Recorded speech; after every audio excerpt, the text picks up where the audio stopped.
Adrian here, and welcome back to Meghan and Harry Tales, the channel that cuts through the royal smokescreen and tells you the truth, unfiltered and unapologetic. Today's headline isn't just explosive, it's damning. Leaked palace messages, threats to the press, royal censorship. And at the heart of it all, King Charles's funeral plans, a frightened palace operation, and once again, Harry and Meghan being used as pawns in the monarchy's sick media game. And guess what? Prince Harry was right all along. Get comfortable, my darlings, because this is about to be one royal reveal you'll never forget. It all began when the Telegraph dropped a bombshell. A detailed report on Operation London Bridge, the code name for the King's funeral plans. And in a twist no one saw coming, Harry and Meghan were positioned at the very heart of it. That story sent shockwaves through Buckingham Palace, but not for the reasons you'd think. Instead of clarifying, instead of owning it, the palace went full DEFCON 1. Tobin Andrea, King Charles's own comms secretary, launched a campaign to kill the story.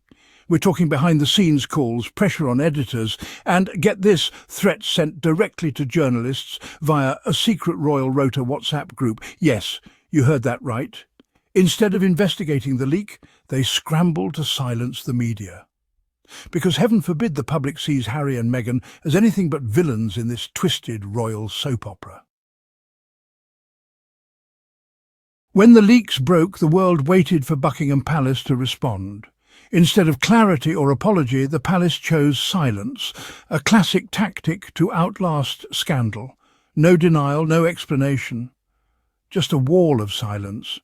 Behind the scenes, palace lawyers threatened media outlets, insisting the messages were private. But this wasn't about privacy. It was about suppressing a damaging truth. The palace's instinct was to control, not communicate. If the messages were false, a simple denial would have sufficed. Their silence, paired with legal threats, only confirmed the authenticity and gravity of the leaks. In today's world, silence breeds suspicion. The palace's reaction became a real-time example of the invisible contract Prince Harry described, a system that manipulates the press to protect itself. Rather than act transparently, the monarchy clung to old habits, eroding public trust. The attempt to silence the story only made it louder. The world saw not a modern institution but an empire desperate to control its image. The monarchy's credibility suffered a blow. The truth, once hidden, was now impossible to contain. For years, Prince Harry warned of a toxic relationship between the royals and the press. A game of trading stories to protect some and harm others. His claims were dismissed as exaggeration, even paranoia. But the leaked messages now serve as undeniable evidence. The system he described is real. Courtiers discussed how to brief the press and manage the narrative around Harry and Meghan, just as he said.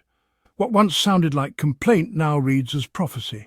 The leaks force us to reconsider Harry's journey, not as rebellion but as escape from a manipulative system. His warnings, once ridiculed, are now validated. The credibility of the monarchy is on trial and the evidence falls on Harry's side. The messages aren't just about funeral plans, they're about truth versus image. Harry's lonely stand is now seen as an act of courage. At the heart of this crisis is a deepening rift between Prince William and Prince Harry. But the conflict runs deeper. The leaks suggest a power struggle between King Charles's and William's teams, each vying to shape the monarchy's future. Evidence points to the leak coming from within, possibly from William's camp, signalling a bid for control. Harry and Meghan are caught in the crossfire, pawns in a larger game. The battle isn't just personal, it's political, fought through media leaks and narrative control. Stories swing between favouring Charles and William, reflecting the internal war. The WhatsApp leaks are the most explosive proof yet of this hidden battle.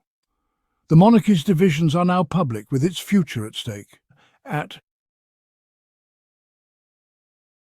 King Charles faces an impossible choice, torn between his duty as monarch and his role as father.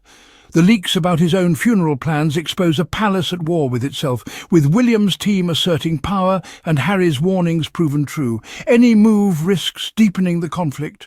Punish the leaker and risk chaos, or do nothing and appear weak. Charles is trapped between past and future, family and duty. The tension between monarch and heir is as old as the crown itself, now playing out in public. Harry and Meghan are symbols in this struggle, not just family members.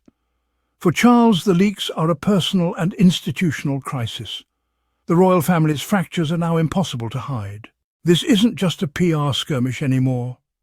This is a full-on royal turf war between king and heir, a quiet civil war playing out in headlines and hush-hush WhatsApp groups. King Charles, facing cancer and a crumbling grip on power, is still trying to stage manage his exit. But Prince William? He's already acting like he wears the crown, leaking strategically, outshining his father, and making sure Harry and Meghan stay branded as the outsiders. It's dirty, it's calculated, and it's textbook monarchy. But the real tragedy, the same media that gleefully tore down Meghan Markle for daring to speak out, is now silently complicit in a cover-up of royal proportions. Outro, 6:45, 7:15. So what have we learned, my darlings? Harry told the truth. Meghan was the scapegoat. And the British media, still a royal puppet show, strings pulled by palace hands. This funeral plan leak wasn't just a blunder, it was a mirror, a reflection of how broken the system really is. If you're tired of being lied to and ready to see through the royal facade, hit that like, subscribe, and turn on notifications. We've got more truth bombs on the way. This has been Adrian on Meghan and Harry Tales. Until next time, stay bold, stay curious, and never let the crown cloud your clarity.